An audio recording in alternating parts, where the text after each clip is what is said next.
मैं जहाँ पे भी हूँ लोगों के एतमाद से उससे बताया कि आप जहाँ पे हो आप किसी खास इंसान की मेहरबानी से समाज से रंग दलावन जंग सना के बड़े चीज़ मत कैसे वासुट है इसी एरोगेंस ने इनको डुबाया है, डुबा देगा। और इस पार्टी के सफों से जब तक ये एरोगेंस खत्म नहीं होगा न ये खुद को बचा सकेंगे न इस कौम को बचा सकेंगे। अमेरिका के सफीर से अगर मुझे लेजिटिमेसी मिलती है मैं उस लेजिटिमेसी को दरिया में फेंकना चाहूँगा। अभी इसराइल में ये फलस्तीन में कत्ल गारत चल रहा है, अभी ईरान में कत्ल गारत चल रहा है और वही कातिल यहाँ आके मुझे लेजिटिमेसी दे, कौन का किसका पार्ट है, कौन यहाँ पे हालात सही है या नहीं है, उसकी लेजिटिमेसी मुझे अमेरिका से ढूंढनी है। अमेरिका की ये जो एडमिनिस्ट्रेशन है क्या वो लेजिटिमेट है? पहले इसी चीफ मिनिस्टर ने कहा था कि मैं मीटर्स दरिया में फेंक, वो दरिया में फेंक नहीं पाए। चले मैं लॉजिक भी समझता हूँ, मीटर लगाने की जरूरत थी। 200 यूनिट्स फ्री देने के बजाय अब आपने जैसे खुद कहा कितने परसेंट का इजाफा किया? 8% का इजाफा, नियरली 7% का इजाफा किया गया। अब मैं यही सवाल पूछा इसी सवाल के जवाब में मुझ पे अपने चेहरे चपाटे छोड़े जाएंगे जिनसे ये कहा जाएगा इसके बारे में बताओ ये इस्तीफा क्यों नहीं देता, क्योंकि ये लोगों की बात करता है, ये इस्तीफा क्यों नहीं देता, ये शायद किसी का एजेंट है, ये दिल्ली का एजेंट है, क्योंकि मैं ये अकाउंटेबल हूँ। कल किसी ने पूछा था कि ये नेशनल कॉन्फ्रेंस में है या नहीं है, उससे जाके पूछो। मैं जहाँ पे भी हूँ लोगों के एतमाद से उससे बताया कि आप जहाँ पे हो आप किसी खास इंसान की मेहरबानी से समाज से रंग दलावन जंग सना के बड़े चीज़ मत कैसे वासुट है ये चाहे मैं चाहे नेशनल कॉन्फ्रेंस में हूँ, नेशनल कॉन्फ्रेंस के बाहर जहाँ पे भी हूँ, मेरे पीछे लोगों का एतमाद है, लोगों के एतमाद की वजह से वहां हूँ। तुम जहाँ पे हो तुम किसी खास शख्स की मेहरबानी की वजह से, तुम्हारी मीरास ये है फलां साहब की मेहरबानी, तो मेहरबानी पे जहाँ पे हो वहाँ पे काम करो। रंग दलावन का बड़े मसला अमेरिका के सफीर से अगर मुझे लेजिटिमेसी मिलती है मैं उस लेजिटिमेसी को दरिया में फेंकना चाहूँगा। अभी इसराइल में ये फलस्तीन में कत्ल गारत चल रहा है, अभी ईरान में कत्ल गारत चल रहा है और वही कातिल यहाँ आके मुझे लेजिटिमेसी दे, कौन का किसका पार्ट है, कौन यहाँ पे हालात सही है या नहीं है, उसकी लेजिटिमेसी मुझे अमेरिका से ढूंढनी है। अमेरिका की ये जो एडमिनिस्ट्रेशन है क्या वो लेजिटिमेट है? पहले उस सवाल का जवाब है। वो दूसरे ममालिक के रीजन्स में क्या कर रहे हैं, मामलात में क्या कर रहे हैं, कौन किसका पार्ट है, कौन किसका पार्ट नहीं है, हमारा इंटरनल मसला है, ये अमेरिका का इसके साथ कोई लेना शुक्रिया। यहाँ पे हालात ठीक है या नहीं है उसका अमेरिका से कोई लेना देना नहीं है। मैं सिर्फ आपके जरिए हमारे वजीर आला से ये पूछना चाहूंगा, जब अमेरिका के उस कातिल रिजीम का सफीर हमारे बीच में आया, क्या आपने अपने लोगों की तरफ से उनसे ये सवाल पूछा कि आपने फलस्तीन में और इसराइल ईरान में कत्ल नाहक क्यों किए?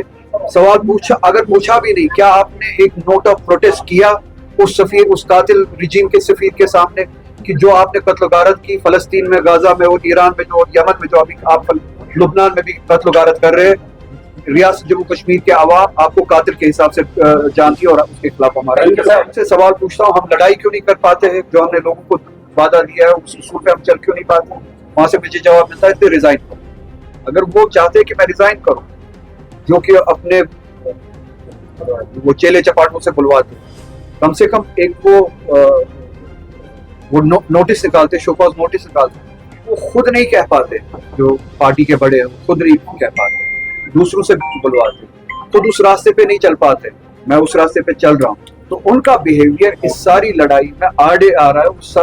सबका बिहेवियर इस लड़ाई में कंफ्यूजन ला रहा है, बजाय इसके कि हम हमारे बीच में क्लैरिटी हो, वो कंफ्यूजन क्रिएट कर रहे हैं। एक नुकसान होगा, धोखा नहीं होगा। मैं अगर लोगों को धोखा देना चाहता तो मैंने धोखा दिया होता, अपनी लैंग्वेज बदल दी होती। मैं लड़ाई वही लड़ रहा हूँ कि उस मैंडेट पे अमल किया जाए। हाँ, उस मैंडेट में नुकसान हो सकता है, मेरे हाथ से वो प्लेटफॉर्म छीन जाएगा, पार्लियामेंट की एक्सेस छीन जाएगी, जिसके जरिए जो अभी तक काम किया है वो काम जिस हद तक मैं पहुंच पाया था वो काम करने में शायद वो प्लेटफॉर्म, वो मीन्स मुझसे छीन जाएंगे।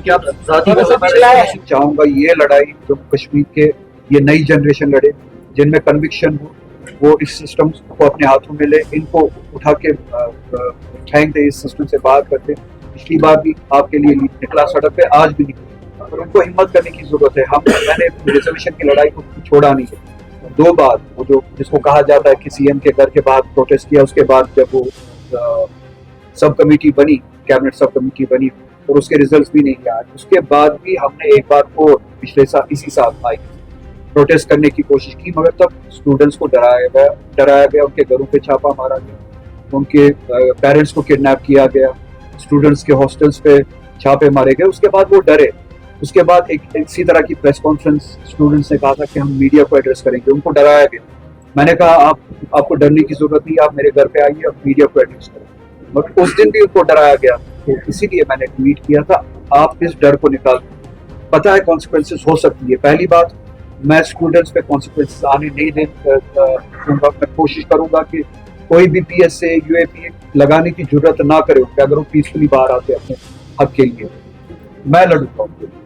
पहली बात ये आप उनसे पूछिए जो आज मुझसे रेजिग्नेशन मांगते हैं और ये कहते हैं कि जो कल न सिर्फ खुद फोन करके अपने घर वालों से फोन करवा के मुझसे रिक्वेस्ट करते थे कि हमारे यहाँ इलेक्शन कैंपेनिंग पे आइए और हम तभी इलेक्शन जीत पाएंगे अगर आप इलेक्शन कैंपेनिंग। आज वही सब, और वो पार्टी मेरी अपनी पॉलिटिकल पार्टी ये कहती है, जब उन्होंने मुझे मैंडेट दिया, उन्होंने कहा कि ये रियासत के कॉन्स्टिट्यूशनल राइट्स के लिए लड़ाई लड़ी। आज मैं वही लड़ाई लड़ रहा हूँ और पार्टी से मांग रहा हूँ कि वही लड़ाई लड़े, और उसके नतीजे में, उसके जवाब में मुझसे कहा जाता है कि आप रिजाइन करो।